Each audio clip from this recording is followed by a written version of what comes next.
I know you're doing it. I can hear you just go. XXIO XEO. I have never hit one of these drivers, but I'm going to hit one now. Matt on camera, hello. Hello, hello. And look who's there, look. Hello, everybody. You two have taken this one outside this morning where I have to do dentist work. Duties. A family member, which we'll get to at some point. I'm going to collect some numbers, shall I? Yeah. And I think, have you collected numbers with it already, Dan? Outside and inside. Yeah. So we'll talk about that. So let's see what XXIO XEO drivers are all about.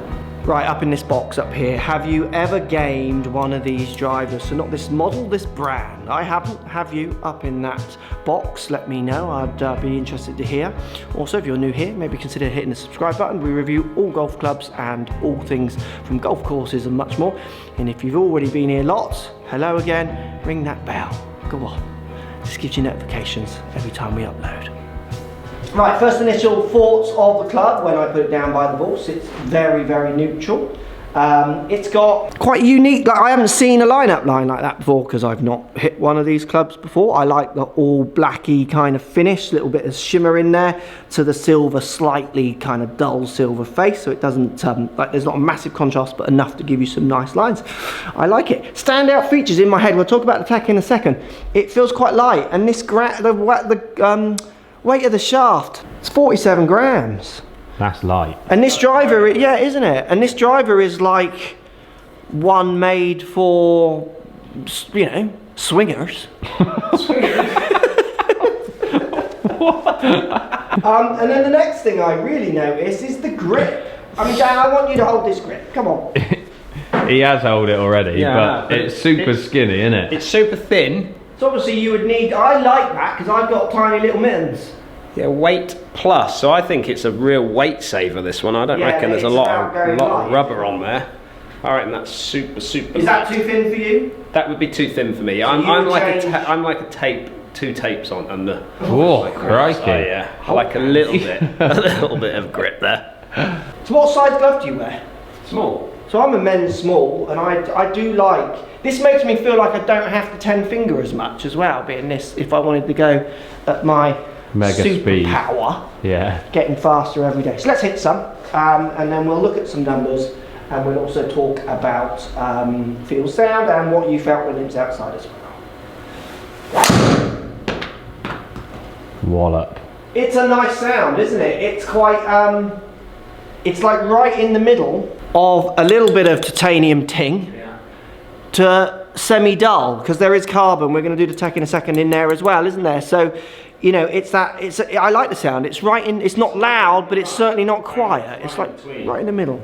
Right, as I keep hitting, let's have a look at the tech, what this club is actually all about under the hood.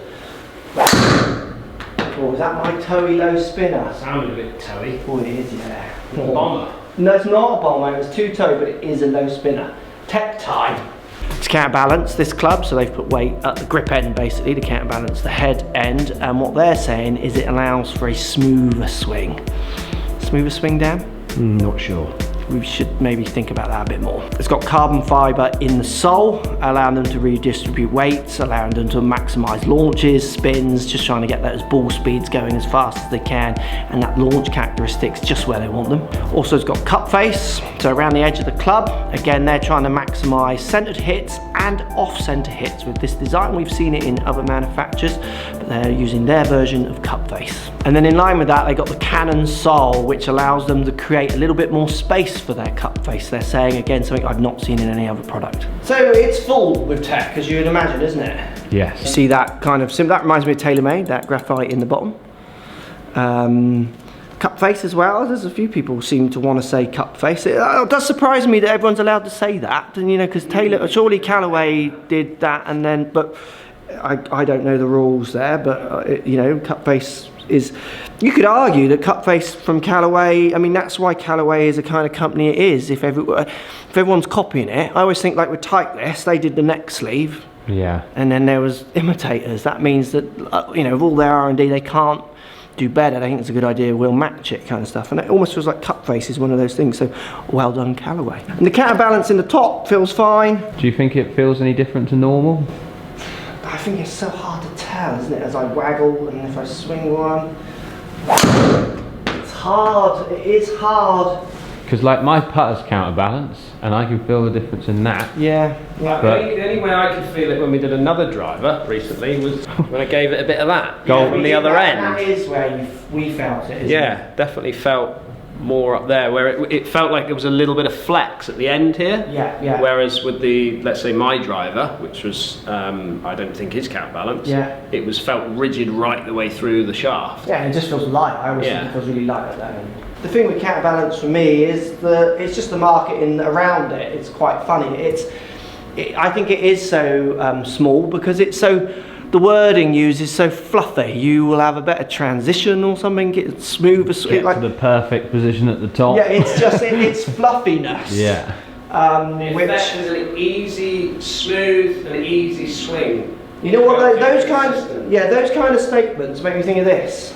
If you just, I shouldn't. I'm going to say this, aren't I? Say it. It's those golf pros that you hear doing lessons who go, if we just get you back to that position there, like that takeaway sorted, then you'll be better. And you just think, tempo was a little out there. Yeah, it's those ones. It's those. Unfortunately, in golf, there are some. He stopped. Don't panic. It's fluff. So what difference that makes, it's hard for me to tell. I certainly don't mind. The thing I'm really liking, I like the neutral colouring shape. It's a beautiful shape, isn't it? Like it does look very classic. It is very classic. You got a little bit of that lipstick at the back as well. Sit square. And I do love the sound. It is right in that sweet spot of sound between, and that is a bomber. That's a bomber. That's gone. That's been XXIO, that has.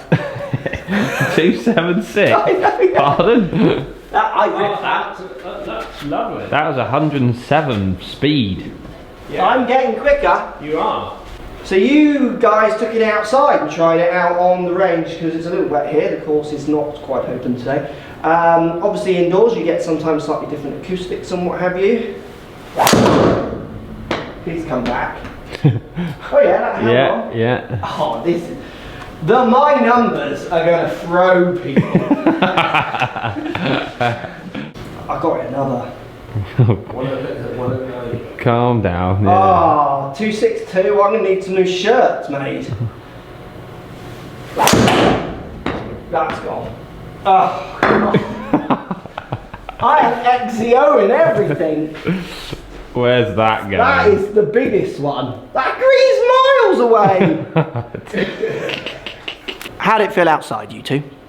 So for me, when I first held it, the grip was the most noticeable thing. Yeah. It did feel quite light, but the grip just like stood out to me, and that it's aimed at, you can see why. Well, where it originates from, I guess. It's a Japanese market, and they're going to have smaller hands. As a stereotype, but yeah, there's a good chance there's going to be, a little bit more of a smaller hand market, isn't it? But where the clubs that we grab that have got skinnier grips are normally the ones that are trying to save money and things like that, aren't they? So here's the question then: if you had this and you were fitting this in your studio, when your stock arrives, would you change all the grips? I think I would. Well, I don't know, because I don't think I would. Because you can get thicker and still stay light. You don't have to be that thin to go that light. Yeah. You might not be able to get as light, but you'll be light enough to keep that club light. Looks, sound, it did sound slightly different outside. It sounded more tinny than what we're hearing from you in here now. Okay. But I like the look, and I like the contrast between the dark and not light face, but it's not the same colour throughout. The thing that and I probably am going to get in trouble saying this, but here we go. It makes me think more of Homna. Yeah. Yeah. It looks a bit like that driver. It looks similar to the one that Rosie's using. Yeah. And because I know this is a brand that is really sought after in certain parts of the world, I actually see the difference, because I think the finishes on it are absolutely... I do like the lineup line. And look at the colouring on it. It's beautiful. It's well done. Is there... There we go, look. Oh, what are you going to say now? Is there like an avatar thing that's like a fox looking, you know, on your Marvel-y films that you watch? I feel like it looks like a fox, you know? Okay, yeah. Who is it? Is it not Black Panther's got something similar to that, maybe? Maybe post comments down below. Which one is it making Matt think of? I love the way it changes colour. Yeah, that's quite cool, I think. I think it's numbers time. Go on then. I'm going to do it one more and then we'll look at Dan's numbers and my numbers. Slow down a bit, you. Well, this is exciting me, because this is... we need to retest every driver, don't we? Because 262 is not fair now, because even that Cleveland was going 270 on Summit. Me? What? That's gone. That has been delivered. Oh, it's 269. Dodgy spin. Let's look at the numbers. That's so straight. 266 average carry. Pretty good. That's not bad at all. Spinning, backspin averaging 2.4, 11, 2.8 on one of them, a 1954, highest spin at 2.8, slight mishit. The last one there, not my best, but 264. I thought it would be better, to be honest. But I mean, they're just good solid numbers, aren't they? Launching at 15.7, club head speed got up to 107 average, which is not bad for me. I'm 104, 105 really. I always respond quite well to light drivers, to be honest with you. I can respond to them well in the right frame of mind. Longest hit out there for me at 273 carry, 2 of them. Shows it's not luck. If you get 2 of them, it shows it's not luck. How are we doing with yours, Danny boy? We're doing good. 267 average carry I got out of that one. So 1 yard longer than you. 1 yard longer. Sure? These are my numbers behind here. What's that saying there? What's that disabled one? Is that 2.6? Mine's just gone up 3 yards, for anyone's wondering. Yeah. Just disabled. Oi! 266. Oh dear. So spin 3-1 spin I got out of this driver, which is a little bit too much for me. I'm trying to get that down to sort of like 2.8, 2.7. Yeah. Your sweet spot is around 2.4 to 2.8. I would say. And I think if I'd have got that, I'd have probably got my yardages up a little bit more. What were you launching it then? Launching it at 15.3. So pretty good for you. Not bad. You've got club data there.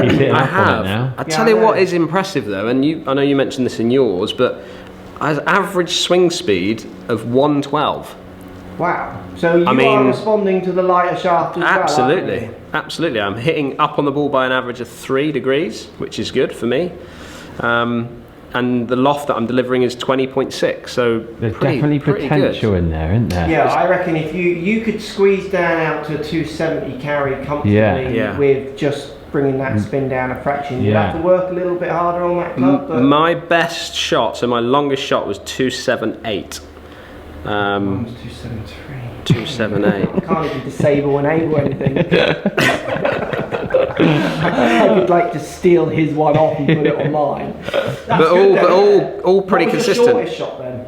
So shortest was 262. 262, yeah, and then what does that spin load? So so basically I had, for my shortest shot I had a 3.2 spin, and for my longest shot I had 2.7 spin. Can you show me the, what was the strike on the one? So my shortest one, which is down the bottom there, my strike was 4 millimeters at the toe and 2 millimeters high, and my longest shot, the third one down, is 6 millimeters in the heel and 7 millimeters high.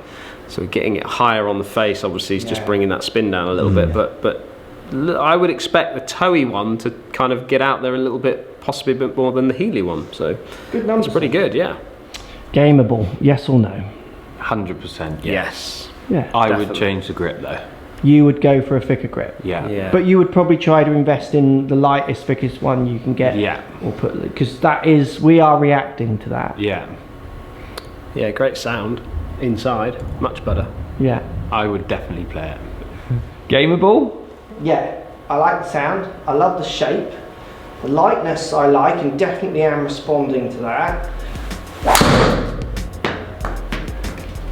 Oh, 267, can't get past Dan's.